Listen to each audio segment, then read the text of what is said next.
Some 40 or so years ago, when your minister was running with a rather left-leaning crowd in southern Connecticut, a child of the 60s at heart, but born a decade too late, she lived among a larger group of like-minded folks, all of us in smaller communal households. We shared the expenses, the work of making a home, preparing meals and cleaning. We supported one another in our living, our working, our growing and being in a world that looked to us like it needed our countercultural message. We formed a food buying cooperative, met monthly to share meals, distribution, and purchasing responsibilities. And we met monthly also to think about this alternative way of being we had chosen, what shape it would take in the next period of time, and how we might share what we had discovered, how it could be a source of positive change in our world. Fast forward now about 30 years, and I find myself in seminary with a cluster of 20-something would-be ministerial colleagues who are embarking on a new and exciting venture. Intentional community, they called it, and they were quite serious about it, this new idea that had burst into their minds and their hearts. I smiled a gentle, perhaps nostalgic smile and listened to their plans. They would eventually purchase an 11-bedroom home in Boston, living much like I did those many years ago. The Lucy Stone Cooperative was born in 2012. Distinctly Unitarian Universalist in values, they were what has come to be known in UU circles as a covenanting community, an alternative to a church-based faith community that shows up as small meeting groups, missional communities, intentional living cooperatives, and national networks. They're part of a growing range of emerging ministries that differ from the traditional form of church with a building and the style of Sunday morning worship we are accustomed to. I didn't know a thing about Unitarian Universalism 20 ago, and church was the farthest thing from my mind, but I got a taste of community, of what it means to be promised to a circle of people whose intention is to live in a way less focused on the individual and more so on the good of the whole, be it my immediate interconnected whole or that of the larger society and maybe even the world if I wanted to dream really big. And I would venture a guess that this experience whet my appetite for ministry as a means of service to the whole that we can all be a part of, rooted in common values, whether they line up with those of the current culture or are a hoped-for thing that we can live into, and by example of our sincerity, foster change. I read this week about the Phoenix settlement, comprised of 100 acres of land purchased by Gandhi in 1904. It was on this settlement that he started his personal transformative journey with a passion for liberation, nonviolence, and spirituality. Here on this land, Gandhi began his experiments with communal living, non-possession, interfaith harmony, simplicity, environmental protection, conservation, manual labor, social and economic justice, nonviolent action, and principles of education and truth. The three most important functions of the settlement were communal living and self-sufficiency, working in the press to publish the newspaper Indian Opinion, and offering accommodation, meals, and education to the families of those participating in various campaigns. So there truly is nothing new under the sun. It was Gandhi's belief that in sharing what we have, we minimize our needs and thus the injustices between us. That economics could ultimately be an expression of human goodness and create an awareness of our interconnectedness and our capacity to serve one another. It was his intention to bring these practices to fruition and by example, make a statement to the wider world. There is enough to go around. It is a matter of distribution and letting go of the selfishness that hoards more than enough in pockets of extreme affluence and wealth, making it appear that supply is limited, a scarcity mentality. The theme this year at the Center for Action and Contemplation, a Franciscan-based nonprofit in Albuquerque, New Mexico, whose blog I sometimes peruse, their theme this year is "Nothing Stands Alone." While their language is somewhat ableist in nature, they are focusing on the relational aspects of our humanity, that we are always operating in relation to something or someone, no matter how determined we are to be self-sufficient, to go it alone, to do it ourselves. We know this to be true here at the UU Meeting House. We need one another to make it through our personal and collective lives. And one of the hallmarks of this place that I have remarked upon before, but want to continue to hold up, is the great care we have for each other. Our penchant for acting on that care in times of distress, and our willingness to offer what I would call a ministry of presence to our siblings in faith here on the Hill. For the most part, we seem to understand community as a beacon of love and care to which we are drawn and that we can offer to the wider world. And while we all want to be helpers, I have noticed that sometimes we are reluctant to say when we need help. We are not unusual in this.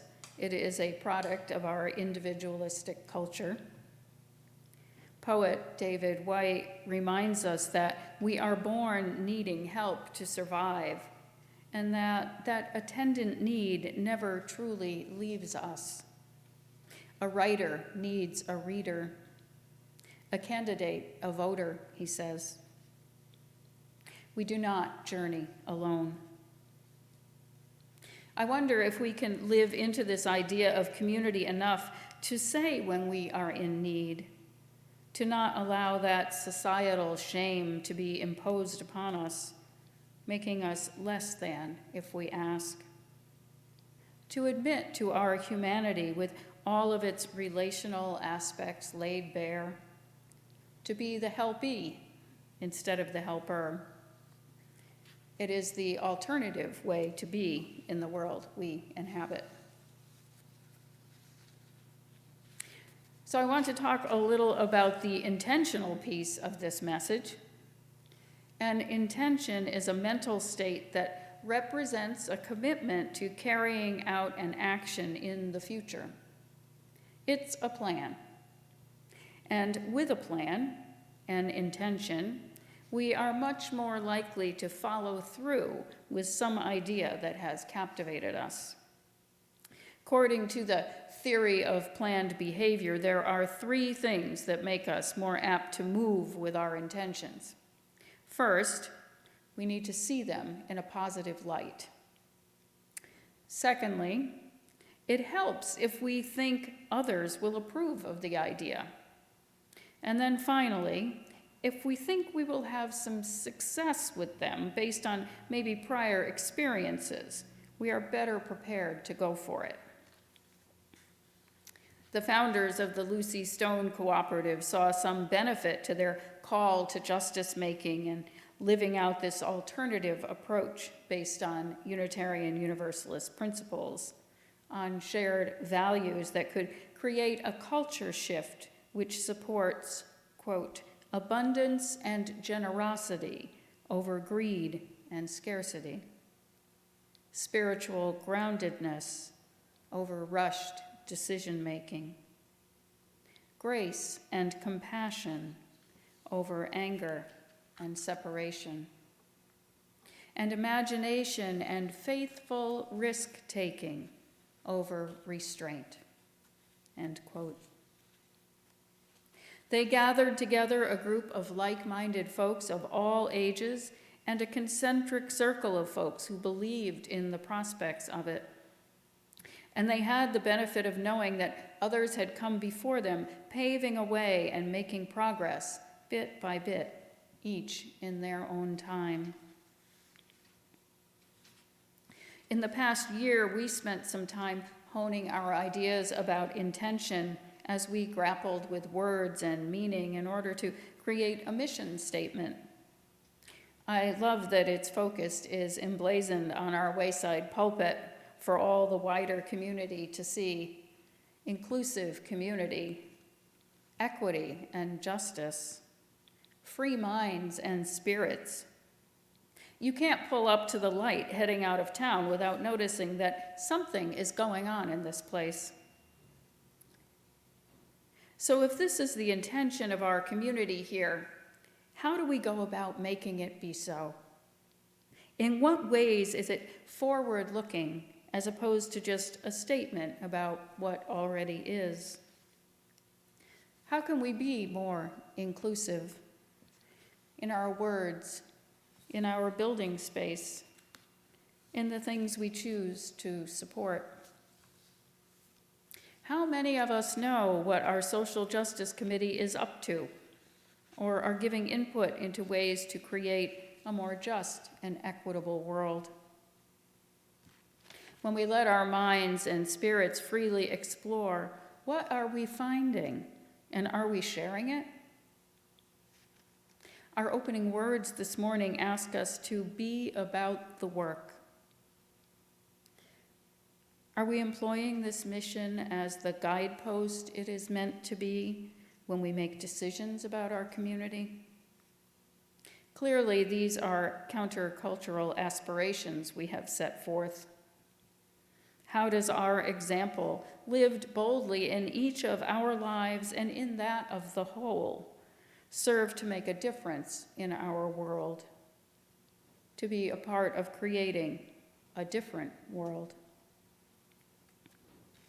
Unitarian minister, the Reverend A. Powell Davies, suggests that our intentions would fall by the wayside were it not for our faith community. We gather to be goaded, he says, to have our conscience poked a bit, so that we come away believing in our capacity to make a better world a reality, to be loved into being, and to be strengthened so as to love our world into being all it can be.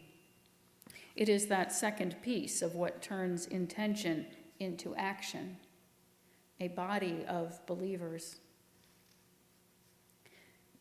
In our prayer this morning, we heard Francis of Assisi seeking to be a sower of seeds that may, if sown in sufficient quantity, cause a tipping point in the trajectory of our days. Were there specific lines that spoke to you? Forgiveness where there is wrong, or truth where there is error, or hope where there is despair. It will be different for each of us, and different again for us as a community. But what could our intention be? The thing that breathes life into our mission, making it active instead of passive in nature.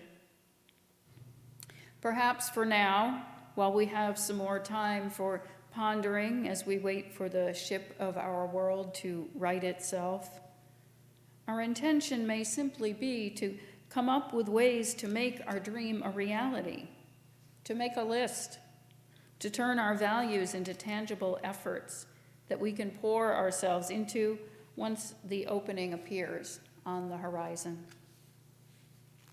This is the work of intentional community. To know what it is grounded in, and to have that spark come to life before it.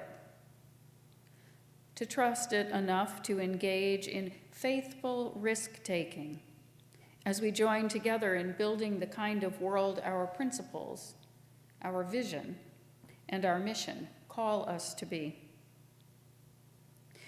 In a traditional sense, we too are a covenanting community, the notion passed down through our forebears since the days when the Puritans set foot on our soil, escaping religious persecution and determined to make a new way. Some of us will gather this afternoon to begin a conversation about the UUA Commission on Appraisal's study of the power of covenant in our faith tradition. It is an exploration of our history and of the alternative way of doing community that has been at the heart of Unitarian Universalism all along.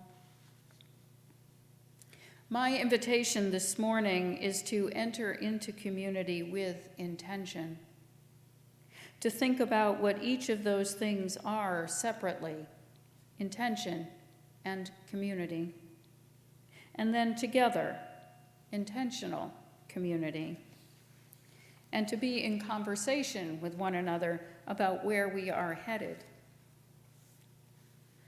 May this quiet winter season be a time of discernment and sharing, that the love we possess may grow and deepen and be a blessing to our community and to the wider world. May it be so, and amen.